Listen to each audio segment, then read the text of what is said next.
Hey guys, this is Comic Ken, and if you are writing or drawing any type of manga, comic, or story, as much as you possibly can, you want to think like the reader. You want to write what you're going to write and then read back and see if it makes sense as a reader. Even if you have people who will read it for you, who will tell you what is working and what's not working, you want to be able to have that perspective to look at your own work and decide if this is actually interesting enough to continue reading or not.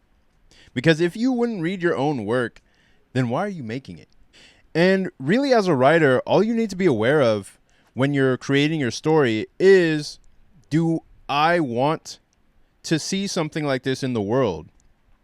Is there something missing? And how can I use what I'm creating to put that out into the world? Something that I've always wanted to see, that only I can create.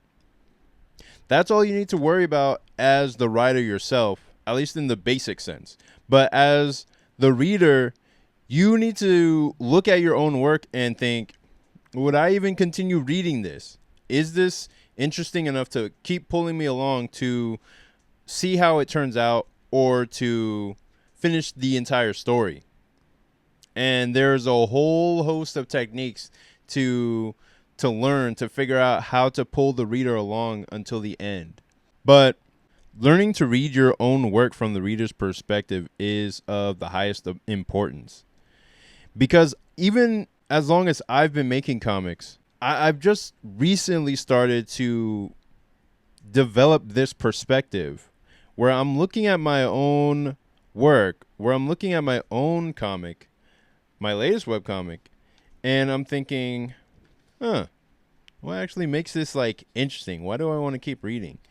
And a lot of weird thoughts come up where the thoughts that I would think looking at a work outside of me, a work that I didn't create, those thoughts start to come up, and I'm starting to apply it to my own work, where when I look at another piece of art or another comic or another manga, I'm thinking, okay, why am I interested in this and why am I continuing to read?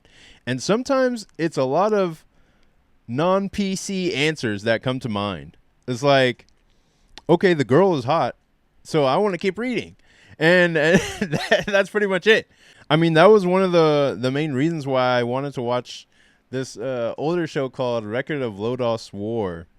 And it was just because the main elf girl was super hot, and I was just like, yeah, I'll watch the rest of this show. I don't care how many episodes it is. But, that's just that's just one reason that that one would keep reading. And let's say you have something like Dragon Ball, where you're reading and you're pulled along because you want to see if the main character is going to be able to survive their situation, if they're going to be able to defy the odds and win. And there could be loads of little things, like just in looking at the expressions of the characters, it's appealing to you in a way that you can't quite understand. It's like subverbal, where you're just like, man, these characters look so cool, and I like seeing them do cool stuff. Like Goku going Super Saiyan and his stance and his pose, and you're just like, oh, that's so badass. I want to see what happens. And now he's got the main villain on the ropes. He was on the top to begin with. Now he's on the ropes. And I was talking with a buddy in my writing group, and the way we described that battle versus Frieza was like it gives you that chance to vicariously feel like you're getting back at a bully that was torturing you and your friends, and now you have your chance to get that revenge. And that's what this battle taps into, especially at the point where he goes Super Saiyan and is able to completely overwhelm Frieza, who has been on top the entire arc and beating everybody's ass. So that's another thing that you can feel as a reader when you're reading somebody else's work. And those are the types of feelings that you want to be aware of when you're looking through your own work. You want to have something finished and then try as much as you can to flip through it with fresh eyes, as if you weren't the one who created it. I don't know how to create that effect for myself. I mean, unless I gave myself amnesia and I'm just like, oh, where'd this book come from? Whose is this? How do? I mean, I guess I'll take a look at the Saintly. All right, well, let me see what's going on here, and see, like, is this something that I would continue reading? Because there is a specific feeling that I get when I am writing, where it's really hard to describe, but I'll try right now. It's when I have a specific moment that I'm going for, or a specific emotional beat that I'm going for, that inwardly, as I'm trying to flesh it out and write it, it feels like it's reaching for an emotion that isn't naturally there. It's not on the surface, and it's not easily understandable to somebody besides myself. Where me being the writer, I'm fully aware of every dynamic going on in the story before it even fully comes into view. Meaning I know all the characters' backstory, I know their forward story, I know going even beyond that.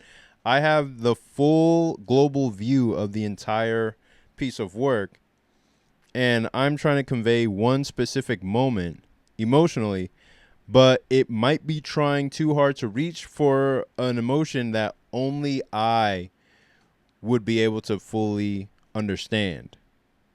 Whereas if I give it to a reader, they would be like, okay, why is she crying so much in this moment? I don't know. I don't understand. I'm going to put it down because it just did too much. And that's exactly what I think editors are for. They're there to tell you when the emotion is too much or too unreadable or understandable to the audience, because they don't have your perspective. You're the only one in the world who has the entire view of the story that you're creating. So somebody else won't have that specific feeling that you would get from reading the same scene. So it's up to you to be able to convey it with as much simplicity as possible so that a new reader would be able to understand it just off of the surface. And while I feel like this is a much deeper topic, it's still something that I'm learning about as I create and as I get more feedback from my editors. And it's a sense that I'll be continuing to develop as I go along. But if you want to check out my latest attempt at making a webcomic, a story that I know other readers will like, check out Saintly.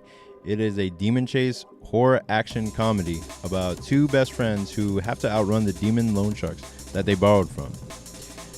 Basically, it's like Scooby-Doo meets K-pop demon hunters without the K-pop.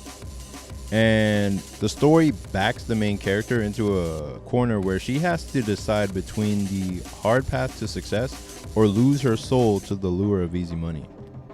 And we get to see the ramifications of her choice, and if she can hide this deal with the devil from her friend, or if it will tear them apart. And I hope you read my comic in the description and check out the story. It should appear in your email inbox or your spam folder if you don't see it. And that's pretty much it for this video. Thanks for watching. We just hit 2.5K subscribers, and we're only going up from here. So keep a lookout for Saintly, which launches this October. And please rate. Don't forget to subscribe and comment. And I'll see you in the next one. Peace.